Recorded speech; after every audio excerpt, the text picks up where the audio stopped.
Faust's curse, it will perhaps be recollected we left him uttering one, was an effusion which we might suppose had been dictated by the very breath of his companion, with the very sulfur of whose lungs it seems to be reeking, and resonant with the voice of the old Adam in his heart, an echo and a token to tell him the dispositions of the speaker are all he could desire. So we may reason, but so he reasons not. He is an indefatigable spirit who still thinks nothing done while aught remains to do. The vices and bad passions of solitude have indeed arrived at their lowest depths, but the world hath lower depths, and he must now plunge his victim into these. He loves after his fashion of loving a hermit much, but dissipation more. Dissipation, that expressive word, that most pernicious thing, that compendium of all the ways by which a human being can possibly go to, Mephistopheles. Dissipation, it is the consuming fire, which the fruits of genius, the results of thought and study, and the offspring of early hope and promise have all passed through to Moloch. It is the category and definition which includes all that is not singleness of purpose, consistency, and perseverance. It is the sieve which we exhaust the springs of our youth to fill, and it divides their precious waters in 1,000 streams and wastes them irretrievably. Through all its varied forms and names, it may be traced by its effects. Sometimes it is loud and riotous and so speedily destructive. Sometimes it is gay only and wide outspread in a great round of unmeaning courtesies and vapid amusements. Sometimes with a businesslike or studious air, it is full of projects, longings sublime and aspirations high, and the beginnings of 10,000 things that end where they begin. But it is forever the same voracious quicksand swallowing up his life, who has no fixed pursuit, who allows himself to mistake the meteor fires that cross his pathway, each in their turn, for pole stars. In social or in solitary life, in all conditions and pursuits, religious or profane, we walk in this hourly danger of frittering away our time on many objects and failing of success in all. For this temptation is a wind the devil blows withal, and the energies of the mind are scattered. De profundis clamavi, I have cried out of its depths, with a voice of warning, a cry from its loud and hollow gulfs to those that shall come after.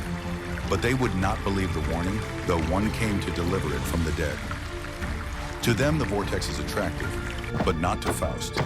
He has been engaged in high pursuits. He has closed with the giants of mortal sense and intellect, wrestled with them, vanquished them, and proved them shadows. And shall he now be amused with a chase of butterflies? He listens scornfully to the proposal and assents to it recklessly. He has no faith in the results, but then he has no fear nor care for its consequences. The following is an attempt to translate this dialogue from the point where we left off, where a chorus of invisible spirits breaks in with a sort of reply and expostulatory comment to Faust's anathema. Chorus or near ones. Woe, woe, thou hast destroyed it. This beautiful world with powerful arm, it yields, it shivers, the demigod's word obeying. We are conveying its fragments to annihilation and saying a lament for the fair and ruined one. Mighty, earth's mightiest sun, brightly, out of its ruin, build it anew in thy breast, and life with new zest recommence, which thy gentler sense, song still renewing, with joy shall invest. Mephistopheles. These little ones are of mine, and their tones how to action and joy impel thee. Sagely they tell thee to fly to the busy haunts of men from this lonely den, where the blood and the spirit together grow stagnant and slow. Harbour no more this lonely sorrow, that vulture-like thy life devours. From men, though bad, thy soul may borrow some human thoughts and joyous hours. Yet deem not that I would confound with vulgar herds a soul like thine. No lofty rank or name is mine, but wilt thou tread with me life's round? Unite with me, I'll strive to show what mortals may enjoy below, and presently engage to do thy hopes and wishes service true. Nay, if but thus thou wilt agree, thy instrument and bondsman be. Dr. Faust. And what conditions then must I fulfill? Mephistopheles. Oh, nothing. For a good long time at least. Dr. Faust. No, no, the devil is an egoist, and not so very prompt from pure goodwill, for God's sake thus his neighbor to assist. Tell the conditions, speak them fairly out. With such a servant danger comes no doubt. Mephistopheles. I bind myself to thy obedience here, to know no pause nor rest in serving thee. And should we meet again in yonder sphere, why thou in turn shalt do the same for me. Dr. Faust. Small care for yonder sphere have I. If this world once in fragments fly, anew perchance the void may fill. But let my joys from this their sources borrow. This sun hath been the witness of my sorrow. And when I part from these, the morrow may even bring what chance it will. I heed not that, nor care to hear if men hereafter hate or love, or if there be in yonder sphere a part below and part above. Mephistopheles. With views like these, what needs delay? Accept my terms, and even today I shall delight for thee my art to try, for things unseen till now by mortal eye. Dr. Faust. Poor devil vain, how vain is all thy art? Was the high scope of an aspiring heart by such a spirit e'er embraced? Where are thy fruits that satiate not the taste, and thy red gold whose ready haste quicksilver-like evades the hand? Thy games for losing only planned? Thy dames that from our very arms will wink to catch our neighbor's eye? And honor whose ambitious charms like transient meteors shine and fly? Show me the fruits that while we grasp them, rot, and trees whose leaves each morning must renew. Mephistopheles. Reproaches such as these affect me not. That I have gifts like these to give is true, but time brings fairer hours, my gentle friend, which we with joy and soft repose may crown. Dr. Faust. When I lie joyful in corruption down, may my existence on the instant end. Canst thou once flatter me to deem I do not hate myself, or cast one instant o'er my soul a gleam of pleasure, be the next my last? These are my terms. Mephistopheles. Agreed. Dr. Faust. 'Tis done and fast. When I to any instant say nay, fleet not thus, thou art so bright. Then let thy chains assert their prey, and swift perdition claim her right. Then sound the knell, prepare the pall, from thy obedience then be free. The clock may stop, the pointer fall, and time forever cease for me. Mephistopheles. Think of it well. We shall remember this. Dr. Faust. 'Tis just it should not be forgot. But I am firm your doubts dismiss. Since slavery is at last my lot, I care not who my master is. Mephistopheles. Well, henceforth your amusement is the task to which my powers and talents I must bring. Only, since life is an uncertain thing, 2 lines in writing I'll be bold to ask. Dr. Faust. What, pedant, must thou have a writing too?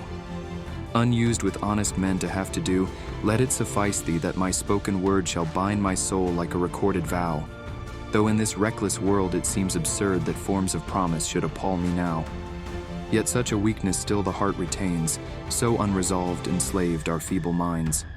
Ah, happy are those where steadfast truth remains, and late repentance no admission finds. But a sealed bond in vulgar eyes maintains its rank with bugbears and portentous signs. Well, pens must supersede the word, which wax and parchment can record. Come, demon, bring thy tablets one, thy paper, parchment, ore, or stone. With chisel, pencil, or with quill I'll write, to me 'tis all the same. Mephistopheles. Nay, thus your dazzling rhetoric still shoots far beyond its mark and aim. Come, any scrap you please is good, just sign it with a drop of blood. Dr. Faust. Well, well, I'm in the yielding mood, so pray play out your silly game. Mephistopheles. 'Tis a strange juice, this ink of ours. Dr. Faust. Well, fear not, but I hold my vow. The earnest aim of all my powers is that which I have promised now. Once I aspired, but now despair to loftier rank than thine to rise. The loftier spirit mocked my prayer, and nature's secrets mock my eyes. My thread of thought is snapped in twain, my sickened heart finds knowledge vain. And now let passion sound and try the very inmost depths of feeling, from mystery's secret veil revealing the wonders that beneath it lie. Adown the stream now rushing by, of time and change our bark shall fly. And so let joy and care and fortune and despair succeed and arrive and depart as they can. But action and change are existence for man. Mephistopheles. No bounds nor limits you shall have, but sip and nibble where you will, give each caprice in turn its fill, and help yourself to what you crave. Only set to at once, I want employment. Dr. Faust. Listen, I do not ask thee for enjoyment. I ask for agitation. I would know pain, hate, and love, the stimulus of woe.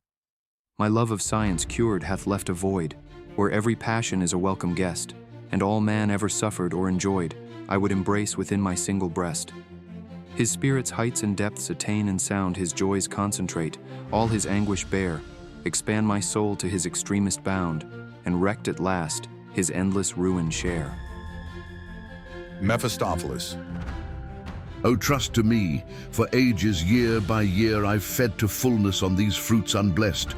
No man between the cradle and the bier this ancient leaven over can digest. Believe me, friend, for God alone was this great universe designed. Eternal light surrounds his throne, but we in darkness are confined, senseless of day and night and blind.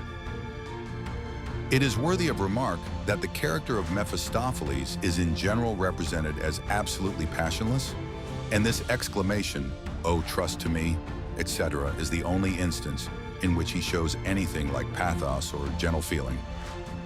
This was the moment, perhaps, when goodness might have taken the evil one at advantage, might have breathed with a warm and kindly breath on his frozen sympathies, and favored the incipient thaw by whispering in his ear those well-known words of nature's sweetest spokesman. Old Nicky Ben, oh wad ye tak a thought in men, ye siblings might, I dinna ken, still hae a stake. I'm way to think upon ye and even for your sake.